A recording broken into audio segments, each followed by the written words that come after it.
Welcome back to another episode of the Lockdown Lowdown. I'm here with an entrepreneur called Dino Batista. He knows how to create, consult, and invigorate any cocktail at any bar. He is, of course, the owner of Molecular Bars. Thank you very much for being a guest on the Lockdown Lowdown today, Dino. Hey man, thanks for having me. Pleasure. You're involved in an industry that a lot of us are probably fixated upon right now, which is alcohol. Can you tell us a little bit more about Molecular Bars? Well, Molecular Bars is a mobile bar company. We started in 2011 and then it just kind of built up from there. So we used to kind of focus only on events. We used to have one event every couple of months up until a point now where we literally during a busy period can see up to 30 to 40 events in a single week. So wow. It's mobile bar service. We do everything drinks related, any sort of private or corporate events, no matter the size. And yeah, we focus mainly on cocktails. Well, our focus is on cocktails. It's kind of like our niche offering. And then we have opened up a side of business called the Restaurant and Bar Consultancy, where we help venues train their staff, develop cocktail menus, as well as brands who want to develop cocktails for those specific restaurants and bars. So, yeah. That's brilliant. I love that you've diversified your service offering from being just the event, but going to the physical restaurants or brands that need to actually elevate the experience that they're giving to their consumers. That's excellent. It's a nice pivot. I mean, it was easy for us to kind of branch into, and it's kind of what people needed. So it was just a no-brainer, really. Awesome, and I'm excited to go experience some of the bars you've consulted for and elevated to the next level once lockdown is done. Talking about your business, what were your goals going into 2020 and how have they changed? How has your business effectively been changed by the lockdown? I mean, 2020 was just the same sort of goals we kind of look at every year, kind of just growing the business, getting stronger, getting better at what we do.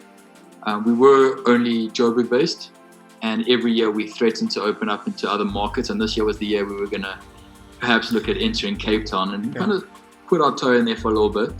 And then obviously because of the lockdown, that put a halt onto everything. So that definitely changed our outlook on what our goals were. And I mean, just this lockdown in general and coronavirus as a whole has literally just put a hold onto everything. I mean, obviously everybody knows that people at an event went from however many to 100 and then to absolutely zero. Yeah.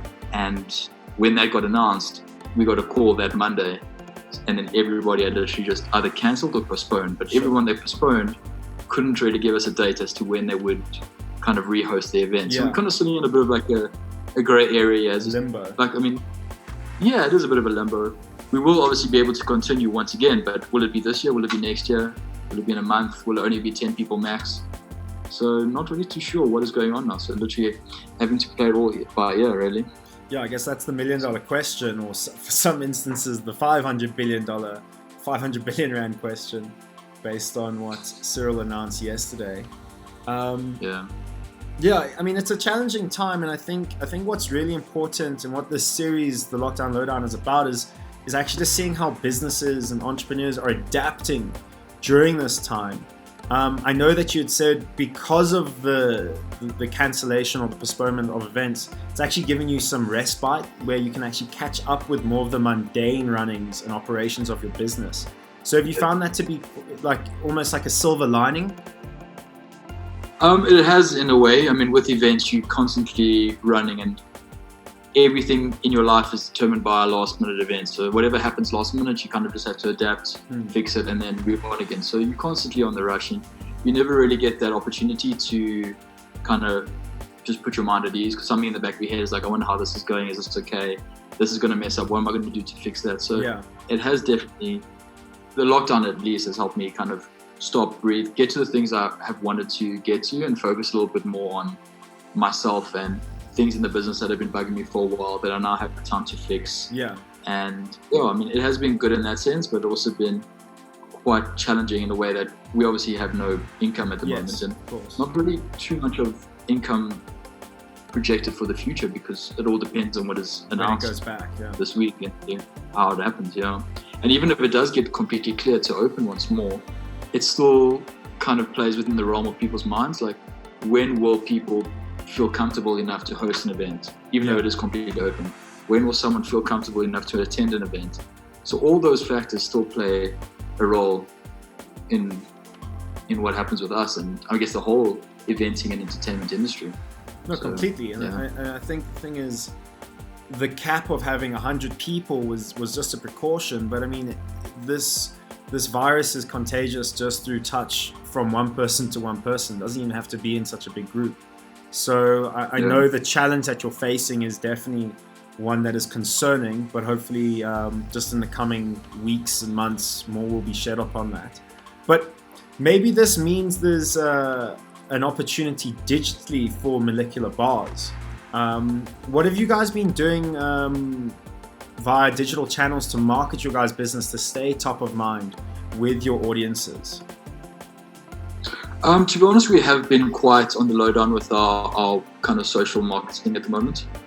Just because people like the people who follow us know that we are there, and it is difficult to kind of push content right now when we don't really have the capacity to develop it, as well as to promote people back into events when nobody's really too sure as to when that is actually going to take place. Our main focus has actually been trying to support and help the people that kind of have worked for us for the past couple of years, who work on an event-to-event basis and aren't actually able to kind of earn a living right now. So our focus has been setting up a crowdfunding campaign and trying to get their kind of needs addressed, which actually allowed us to we actually created a video recently where our bartenders got involved, and they all submitted a little piece of telling people about how they felt about the industry, how long they've been in the industry for, what COVID has done to them.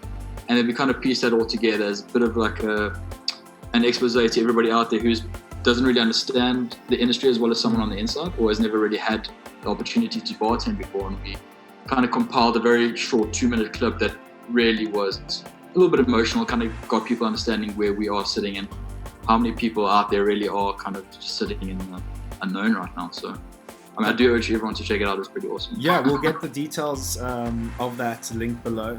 But that sounds really cool. I think that's what this whole thing is about. It's about sharing stories, which we were discussing earlier. Is that we're all facing this similar problem, but different people are facing it in different circumstances. Like you're saying, mixologists, bartenders are not able to go out to an event or to a bar to create a craft which they're so passionate about to earn a living. Yeah.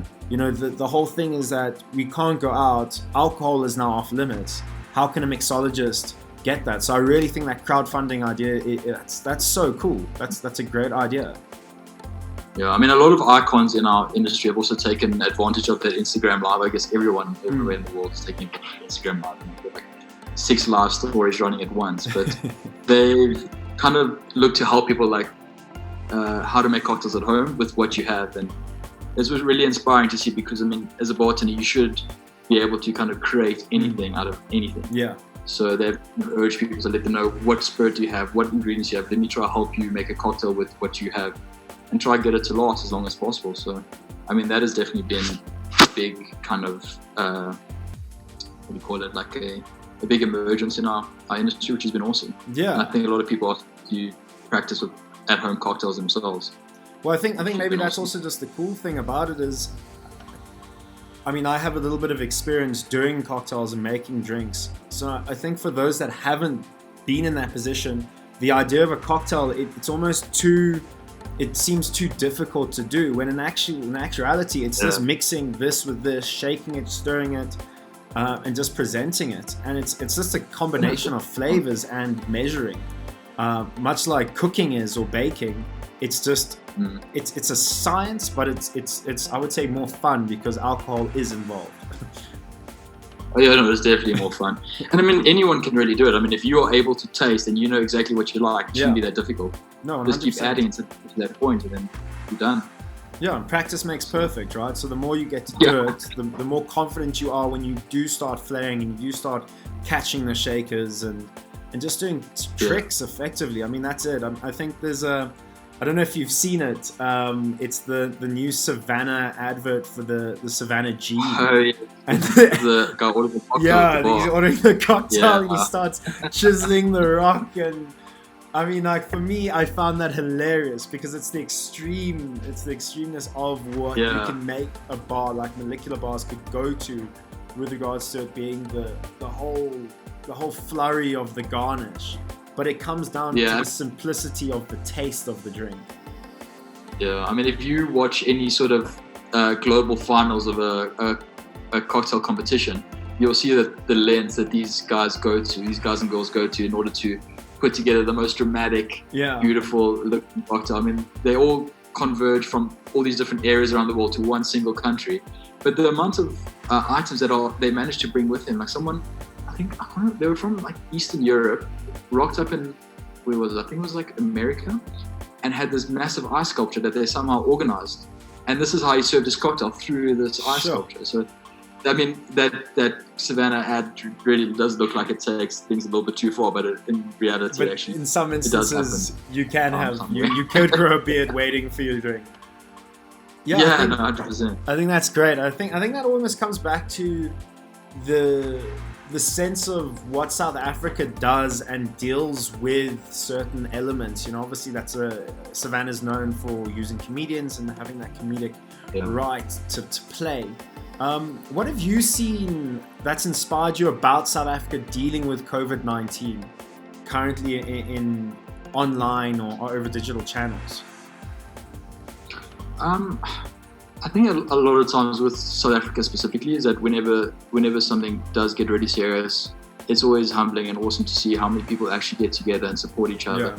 I mean, just out of speaking from experience recently with our crowdfunding campaign, the amount of people and clients that we have had jump on and donate a little bit, no matter what it was. I mean, every little bit helps, but you would never. It's an awesome experience to see how many people actually want to support you, want to see you do well, and like, oh, we'd love to see you back again. We'd love you guys to survive. Keep supporting those you support. And it is awesome to see how many people actually care for the greater whole, and you'll see this through how many people come together and actually put together those food packages and help them get delivered and do what they can for those less fortunate and needy, I guess. So, no, it is brilliant, and I think it's just like a global pandemic for us to come together, but it is awesome to see when it actually. It's a bit sad that it did take the whole world having to suffer, but it does prove that we can unite, which I think is the greatest lesson of this whole ordeal.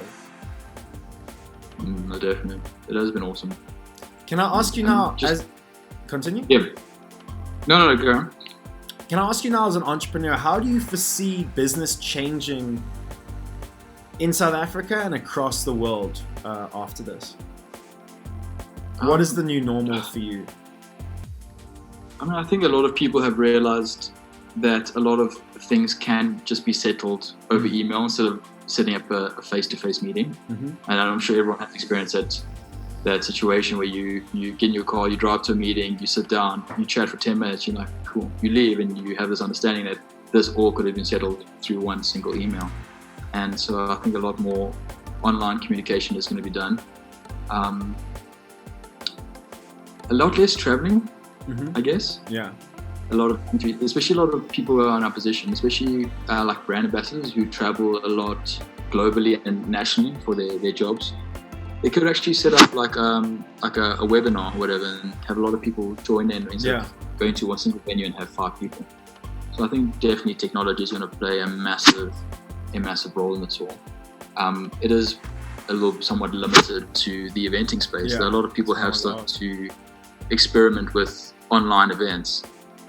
So basically, everyone joins into the same group. You get a box delivered to your house. Everyone cooks together at the same time and makes their own drinks, and everybody just chats. And so there's definitely going to be a new kind of side to the industry we've never really seen. Yeah. And I think if anyone's smart, they just should really take advantage of it. So we heard it here first. So yeah, I think the need to adapt in the eventing industry, because I mean if this were to happen again, like you said, there's events that you've been the bar for years because of like being their preferred supplier. They can't afford to have no event again. So it's like, how do we take these tools that we're using now to create the same experience and atmosphere that you would only get when you're there? And I think that's maybe the challenge that companies need to think about, and new upcoming entrepreneurs, I think with any type of problem, there's opportunity for a solution to be made. So I think this is a really cool opportunity for anyone listening to know that events need some sort of dignified experience to them.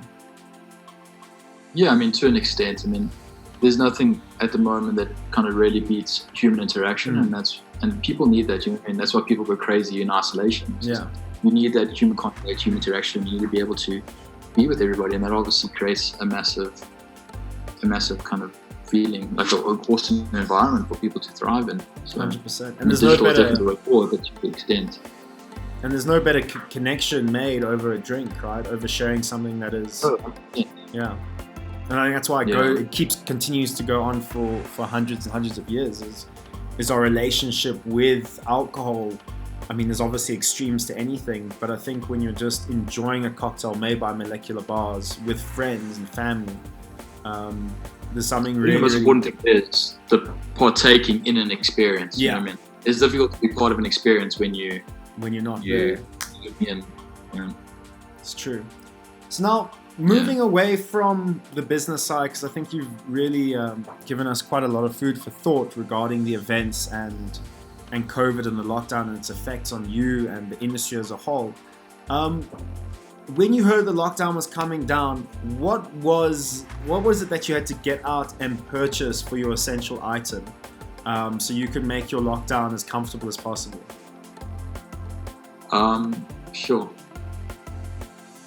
Cool. I mean, there wasn't anything specifically that I had to buy that I wouldn't be able to buy during lockdown. I mean, thank God all the food stores are kind of still selling exactly what they normally sell.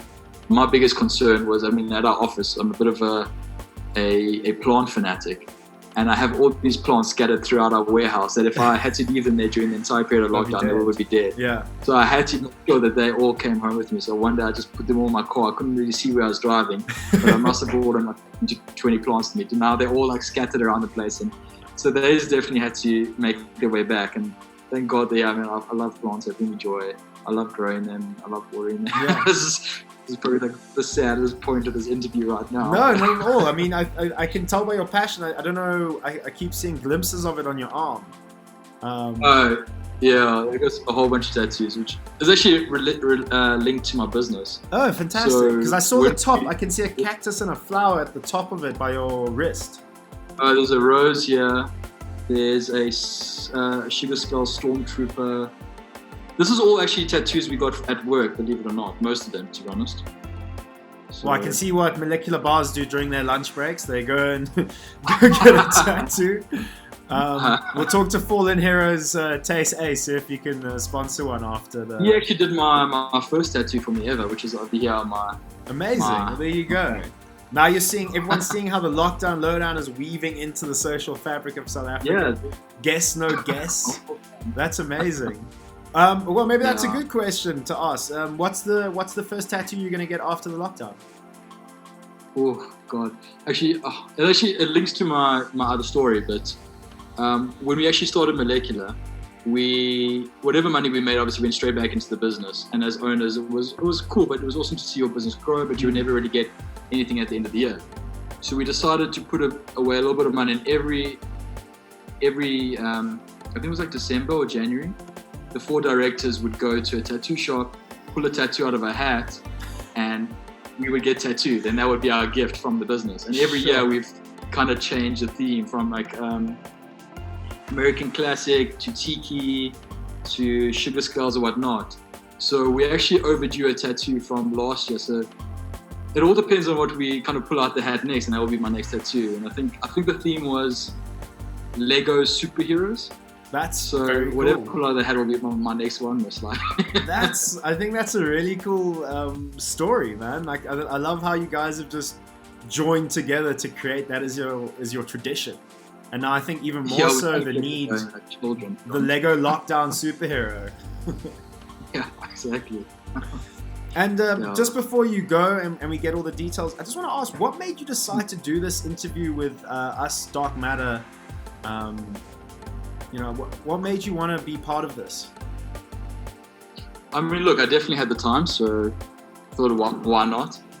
I thought it was definitely obviously a cool way to get the Molecular Bars image and name out there for people who haven't really heard of it. I had checked out some of the interviews you guys have done previously, and there were some really interesting, cool people, and hopefully I kind of fall within that same kind of bracket category. And I thought it would just be awesome. I've always been quite very reserved, and every time we've ever been approached to do like a media interview for the business or a write-up, whatever, I always kind of shied back. I'm like, fuck it. This time we're just going to go full in and see what happens. And yeah, it's been awesome so far. So well done, dude. Well, I appreciate you being here today. Just before we close up, how can people get in touch with you and get Molecular Bars as one of their options once lockdown is done? What are your guys' details? Easiest thing to do, find all our information, is kind of go through to our website, which is molecularbars.co.za. We are obviously on Facebook and Instagram as well. But otherwise, phone lines are not operational at the moment, but you can email info@molecularbars.co.za. Awesome. And how do we get involved for the crowdfunding? Oh, the crowdfunding, the link is on our bio in Instagram, as well as the video post. That's the most recent one, as well as on Facebook. And if you just search Molecular Bars on BackerBuddy, you can find it there too. That's brilliant. We'll be able to put all of that information down below so everyone can go and get their dose of Molecular Bars, even be it digitally. And yeah, I think BackerBuddy, I think there's a lot of campaigns coming up. Obviously, we've just heard one from Dino. So yeah, I'm definitely going to go check it out and see how I can help. But I just want to say thank you so much, Dino, for being a part of the Lockdown Lowdown. It was great to hear your expertise and your take on the industry of events and alcohol. It is definitely a trying time, and I think how you've alluded to, South Africa as a whole can always find ways to unite and actually pull together during times of extremes. And I just can't wait for us to, get through this and all share a drink together, have that interactive experience that you spoke about. Yeah, no, definitely. Thanks for having me, man. It's really been awesome. So cool. Pleasure. Thanks so much for being on the Lockdown Lowdown. We'll be back with another episode shortly. Guys, stay safe and stay at home.